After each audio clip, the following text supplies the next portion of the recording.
There's nothing quite like a good nap, especially as you get older.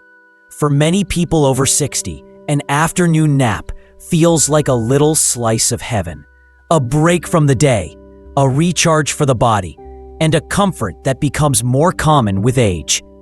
But what if I told you that the way you nap could actually be putting your life at risk? That's right. While napping can be incredibly beneficial when done correctly, certain nap habits, especially in older adults, have been linked to serious health issues, including cognitive decline, heart problems, and even early death. And the most shocking part? Most seniors have no idea they're making these mistakes. The body's relationship with sleep changes significantly after 60. Your internal clock or circadian rhythm starts to shift. You might find yourself waking up earlier, feeling drowsier in the afternoon, and struggling with deeper sleep at night. Naturally, a nap seems like the perfect solution, and in many cases, it is, but not when it's done in the wrong way. In this 5-part series, I'm going to walk you through the 5 most dangerous nap habits that people over 60 often fall into. Habits that may seem innocent, but could be silently harming your brain, your heart, and your longevity. The goal here is not to scare you away from napping. It's to help you nap smarter, in a way that actually improves your energy, protects your memory, and supports your overall health. Let's start with a simple but powerful truth. Not all naps are good naps. Some naps increase your risk of insulin resistance.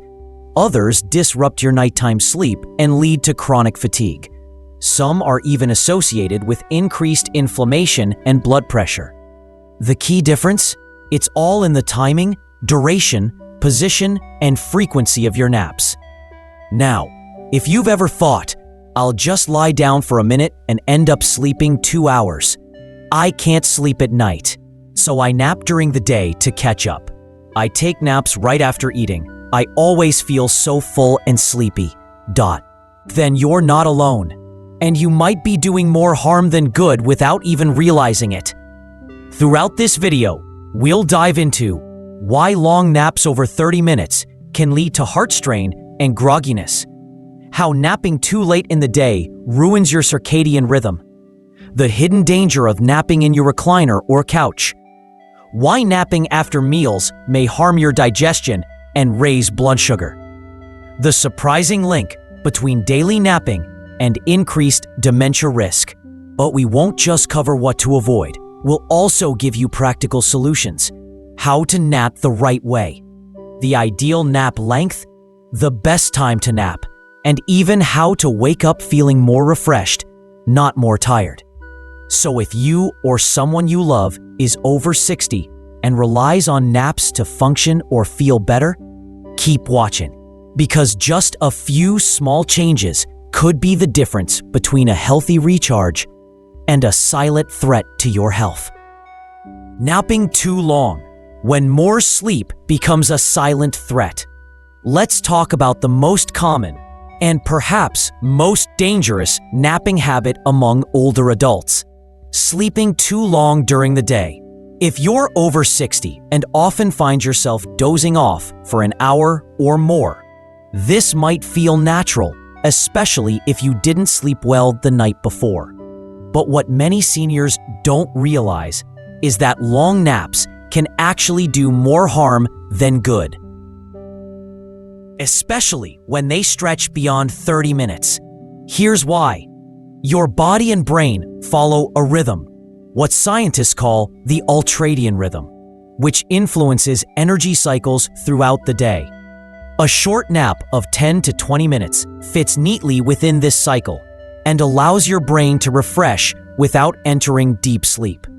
But once your nap extends past the 30-minute mark, your body may begin shifting into slow-wave, deep sleep, the kind of rest that your brain typically reserves for nighttime.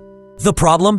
When you wake up from this deeper stage too soon, say after 45 to 90 minutes, you experience what's known as sleep inertia. This is that foggy, groggy, heavy-headed feeling that can linger for hours. It's not just unpleasant, it's also dangerous. Sleep inertia can impair your memory, reaction time, coordination, and even blood pressure stability.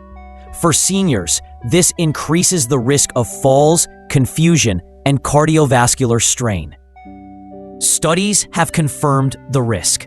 A large-scale study in the journal Sleep Medicine found that older adults who regularly nap for longer than 1 hour during the day had a significantly higher risk of cardiovascular disease and early mortality compared to those who limited naps to 30 minutes or less. But why does this happen? Because your body is designed for short daytime rest, not full sleep cycles in the middle of the afternoon. When you confuse your body's natural rhythm by entering deep sleep during the day, it throws off everything: your nighttime rest, your hormone cycles, your digestion, and your alertness. You may even find that long naps make you feel more tired instead of energized. That's not a coincidence. It's biology. One of my patients, Raymond, 71, was napping for 90 minutes every afternoon and still felt exhausted. Once we reduced his naps to 20 minutes and adjusted the timing, he reported feeling more alert, sleeping better at night, and regaining his energy. So what's the sweet spot for daytime napping? 10 to 20 minutes. This is considered the power nap range. It refreshes your brain, lowers stress hormones, and restores alertness without dipping into deep sleep. 30 minutes max. Anything beyond this increases the likelihood of grogginess and sleep cycle confusion. And here's a tip: if you feel the need for a longer nap, it may be a red flag that your nighttime sleep quality is poor, or that something deeper, like undiagnosed sleep apnea, depression, or medication side effects, is at play. Don't ignore it. Talk to your doctor. Also, try to nap early in the day, ideally between 1 and 3 p.m. This window aligns with your body's natural energy dip. Napping later than that can interfere with your ability to fall asleep at night. To nap smartly, set a timer or alarm for 20 to 25 minutes. Nap in a quiet, dimly lit room. Avoid caffeine for 3 hours beforehand. Sit in a reclined but upright position to avoid full body sleep. A short, strategic nap can boost memory, lower blood pressure, and even reduce the risk of Alzheimer's. But stretch that nap too far, and you could wake up in worse shape than before. Napping too late in the day. How afternoon sleep disrupts your night. If you're over 60 and napping any time past 4 p.m., you might be setting yourself up for a frustrating night and a dangerous long-term pattern. Many older adults struggle with poor nighttime sleep, and they naturally lean into late afternoon or early evening naps as a way to catch up. But here's what most don't realize. Napping too late can sabotage your body's internal sleep system in a way that feels good in the moment, but harms you hours later. Let's break it down. Your body follows a 24-hour biological cycle called the circadian rhythm. This rhythm controls when you feel alert, when you feel sleepy, and how your brain and hormones prepare you for rest. For most people, this rhythm includes a natural dip in energy in the early afternoon, usually between 1 p.m. and 3 p.m. That's when a short nap can help restore alertness and focus. But after 4 p.m., your body begins producing melatonin precursors, the early signals that tell your brain it's almost time for real sleep. If you nap during this window, you interfere with those signals. Instead of preparing for a full night's sleep, your brain gets confused. The result? You lie awake at bedtime, toss and turn, or wake up frequently during the night. This creates a vicious cycle. Poor nighttime sleep, daytime fatigue, late day nap, disrupted nighttime sleep. Repeat. Over time, this pattern weakens your sleep architecture, reduces deep sleep, and can even lead to chronic insomnia. And the effects don't stop there. Fragmented sleep has been linked to cognitive decline, increased blood sugar levels, weakened immune response, elevated risk of stroke and heart disease. One of my patients, Carla, 68, would routinely nap at 5 p.m. because she felt drowsy after dinner. She thought it was helping, but then she'd lie awake until 1 a.m., wake up groggy, and repeat the cycle. When we adjusted her nap time to just after lunch and capped it at 20 minutes, she began falling asleep by 9:30 p.m. and waking up clear-headed for the first time in months. So what's the ideal window for napping after 60? 1 p.m. to 3 p.m. This aligns with your body's natural energy dip and won't interfere with melatonin production later in the day. And if you find yourself feeling sleepy around 4 or 5 p.m., it may not be a sign that you need a nap. It could be a blood sugar crash from what you ate earlier, mild dehydration, a lack of movement throughout the day, or your body reacting to boredom, not fatigue. Here's what to do instead of napping late. Take a brisk 5-minute walk outside. Drink a glass of water with a pinch of sea salt. Do light stretching or deep breathing. Call a friend or engage in a light mental activity like reading or puzzles. If you must rest in the late afternoon, opt for quiet rest instead of a full nap. Sit in a chair with your eyes closed, but avoid lying down. Set a timer to prevent dozing off. Remember, your nighttime sleep is sacred. It's the time when your brain clears out waste, your body repairs tissues, and your hormones rebalance. A well-timed nap can support that process, but a late one can interrupt it entirely. Napping right after meals.